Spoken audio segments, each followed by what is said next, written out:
It's game 5 of the Women's World Chess Championship match, and so far the score is still even. Both players, Ju Wenjun and Tan Zhangyi, they have scored 2 points. In game 5, we get to see a fascinating battle once again with the reigning world champion Ju Wenjun playing with the white pieces. And she opens with 1e4, like she has played it in her other white games in the match so far as well. And again, we do get to see the Sicilian defense. Knight f3, e6, d4, pawn takes, knight takes. And here, interestingly, Tan Zhangyi deviates from what she did in game 1, in which she continued with the move knight f6. But now she goes for the move a6. It's the Sicilian con variation. And I can tell you, this is not something you often see in World Chess Championship matches. It has been played by a lot of strong players, but it always has a little bit some sort of dubious reputation in the sense that there are more solid openings to play with black, and therefore, it's not a frequent guest at the highest level in crucial matches in which black usually should be happy to obtain full equality. Now we get to see another fascinating game. Let's have a look. Bishop d3, bishop c5, attacking the knight.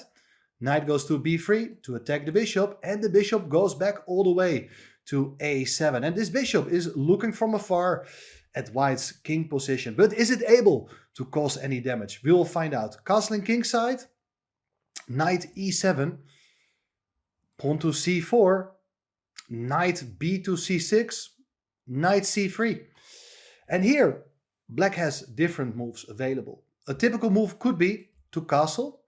And in general, the thematical plan for black in those positions is to place the pawns on the dark squares in the center so that you can develop your bishop from c8, which is right now a very passive piece as it's being restricted by her own pawns on the light squares. But Tan Zhangyi played knight e5. Now, I understand that you're putting pressure against the bishop, against the pawn on c4, but normally you're not supposed to play for a second time with the same piece. And it's an interesting move. But white played c5, ambitious move, trying to clamp down on those squares, b6 and d6, making it harder for black to complete development, especially that light squared bishop. White has also ideas to play very quickly bishop e3, and therefore I really think black should try to play a move like b6 here to get rid of white's most annoying pawn, after which the position is still very, very playable. Instead, knight from e7 to g6, and to be honest, I'm very surprised by black's opening strategy in this game. I don't like it at all. And white decides now, okay, I will keep the bishop on the board. And there are plans here to attack this knight, to chase the knight away from the center with a move f4. Still, a move like b6 is probably critical, but instead b5 was played. And the idea of that move is that after the move f4, the knight can come into the c4 square. But black's position is really, really vulnerable, and I don't like it. I really don't like it. This pawn on c5 is a nuisance, and white can continue here with the move a4, an excellent choice, adding more pressure to the pawn on b5. And if you cannot maintain that pawn on b5, well, then the knight on c4 will also be in trouble. Black played b4, trying to stir things up, counterattacking the knight on c3.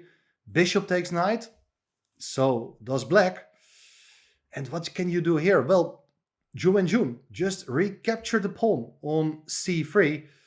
But look at this move. Queen d4 would have even been more amazing, centralizing the queen, adding pressure to the pawn on g7, defending the pawn on c5. And, well, you can also take with the queen on c3, and, well, taking on b2 gives white a chance to set up more pressure along that long diagonal. I think black's position is really close to be lost here already. After pawn takes c3, the position is also quite bad for black. But the game goes on. Bishop b7, attacking the pawn. And again, I do like placing the queen in the center. To me, that seems to be the most natural move. But it could be that, Ju Wenjun saw some ghosts here with potential problems with the pawn on c5 and the queen being placed on the same diagonal as that bishop. In any case, queen e2 was played in the game, also defending the pawn, castling kingside, and bishop d3, overprotecting the pawn on e4 and getting ready to get the bishop out to e3, after which white will still be a full pawn up. That pawn on c5 cannot easily be regained when the bishop comes to e3. And therefore, Tan Zhangyi understands that her position is on the verge of collapsing here and took a desperate measure here with a move f5, opening up the diagonal for this bishop on b7. But there is pawn takes f5, pawn takes back, and anyway, the bishop comes to e3, overprotecting the pawn. And in this open position, white's pieces are much better coordinated. Black played queen c7. Maybe other moves could have been considered as well. But white can take the pawn on a6.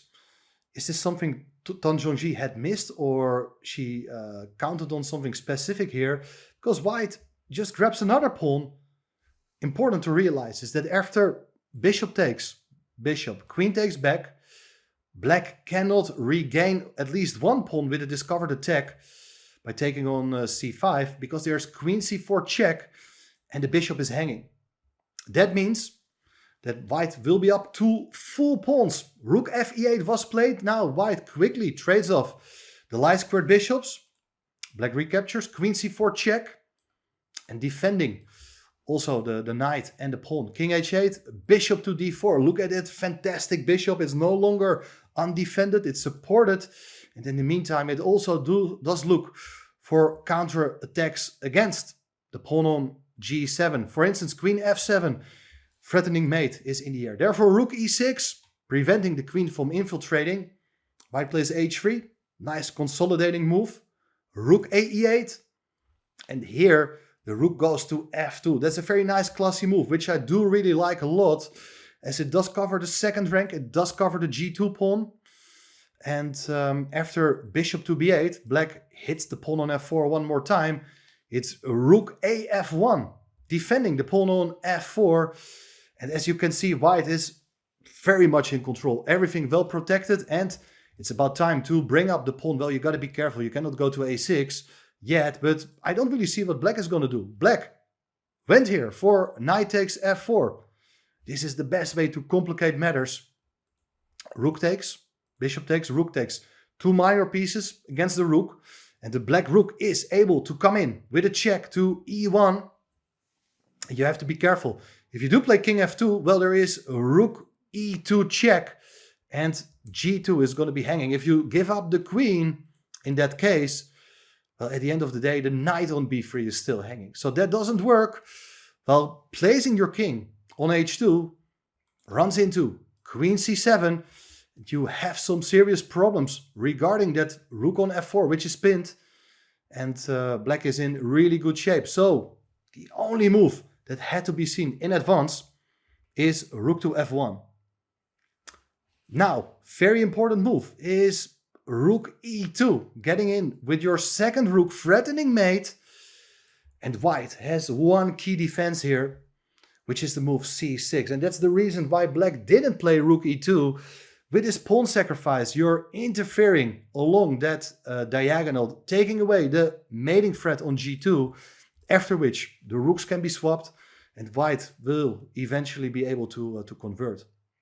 Instead, rook takes f1 played, king takes f1, queen e4, rook and queen working together, threatening mate on e1. There are not that many good moves to deal with that. Even queen b1 is a threat, so you better run away with the king. Now, after queen e1 check, you go with the king to h2, and if you play f4 with the idea to give a check on g3, white holds here the position together with the move queen d3, guarding the g3 square, and white is actually winning. Therefore, instead of queen e1, queen b1 was played, so that after king h2, you can get in your rook to the back rank. Rook h1 is the idea, but white is having everything under control. Queen d5 is a fantastic move, which does set up a mating threat on the back rank here. H6 was played. Knight goes to d2. The knight comes over. First of all, it hits the queen, but it comes over to the king side. Rook h1 check. King to g3. Queen e1 check. Double attack against the knight and the king. But it's bishop f2. With a counterattack, you're solving the check. And the knight is defended by the queen. Queen e2. Look at this. Queen d4. Holding on to everything here. Stopping all threats. Rook d1. Attacking the knight once again. Bishop comes to e3. Whew, it all just works. And how to generate new threats? That's the big question. Well, king h7 was played in the game, but it doesn't really threaten that much at all. Maybe the idea is to go g5 and then f4. But if you play g5, you can take on d7 with check. So white continues with a5. And the pawn is only 3 squares away from becoming a new queen. Rook e1, hitting the bishop. Bishop f2, rook d1. Time control, move 40 has been reached. Players are getting additional time now. And white understands that bishop e3 has to be played again to protect the knight. Rook e1, hitting the bishop. And now with knight c4, white finally untangles. The knight defends the bishop. And black is unable to create new threats. Rook a1, the rook gets behind the passed pawn. But now white is looking for an attack against the king. Knight takes f5 is on the agenda with a mating threat on g7. Rook a2, threatening to take on g2. Therefore the bishop comes back to f2. Nice classy technique. Queen e6. Queen f4. Once again, everything beautifully defended. All the pieces working nicely together. And one of the ideas, of course, is also to take on f5. Let's say if you take on a5 with a rook, queen f5, and this endgame with 2 minor pieces and 1 pawn for the rook, that should be winning easily. Black instead played king g6 to defend the pawn. King h2, king goes back again. Now it's safe in the corner. It's protected by the king. And white also has ideas to play bishop d4, followed by queen g3 and an attack. Lethal threats against the pawn on g7. Therefore, queen f6 played. Bishop d4, as I announced, is a good move. Knight c4 is also great. Protecting the pawn. Ideas with knight e5 in the air. King h7, bishop d4. And, well, if you do play queen g6, it's knight e3. You're defending the pawn. And, well, you can run with the pawn. You can take on f5 very soon. That should win. Instead, queen e6 was played in the game. But now it's knight d6 back again. Queen g6, queen f3. Just stop the counterplay. No nonsense. And black cannot do much at all. f4, a6. That's what I said. Deflecting the rook. The rook gotta retain control over both the pawn and the second rank. But if you do take on a6, well, the pawn on f4 can be eliminated. The rook can come back. But then the queen is also happy to come back to f3. And, well, it's nice to have managed to trade off that pawn on f4. Queen e6. Knight f5. White could also have considered forcing the exchange of queens, but white has different ideas on her mind here. Ju Wenjun hitting the pawn on g7. g5 played. Knight to e3. And now the move d6 played. There are no good checks. If you do take maybe queen takes d6, there are more checks coming in, but there's a passed pawn. Rook a8 back. Knight d5. Supporting the march of the pawn. Knight c7 is an idea, but also knight f6 coming in. Rook c8. Queen d3 on the board. It's another very powerful check. You cannot block with the queen because the queens will be exchanged. And there is knight e7 with a knight fork. You're picking up the rook. Therefore, king g8 was played. And now, a very cool finishing touch. Knight e7 with a knight fork. The knight lands on the square where it can be taken by the queen. But that never happened. Black resigned as if you take it, there is queen to g6 check. The king gotta go to f8. You cannot block on g7 because the bishop covers that square. King f8 can be met by queen f5. And if the king goes away, you take the rook also with a check. You're up a piece and the passed pawn. It's absolutely hopeless. That's why after knight e7, Ju Wenjun takes the lead. It's 3 versus 2. And that is, well, that is very good news for the reigning women's world champion. One more game to be played before we enter the rest day, and the event moves from Shanghai to Chongqing. And well, let's see what's going to happen. A lot of games to be played still. To be honest, I thought this was a really bad game by Tan Zhangyi. She really tried, but the opening was a real disaster. That's not what you expect at the highest level. Was this kind of a surprise weapon? I doubt we are getting to see the Sicilian conch variation again, but who knows? I might be wrong. 7 more games to go. If you do like this video, make sure to subscribe to the channel and I will keep you posted. Bye bye.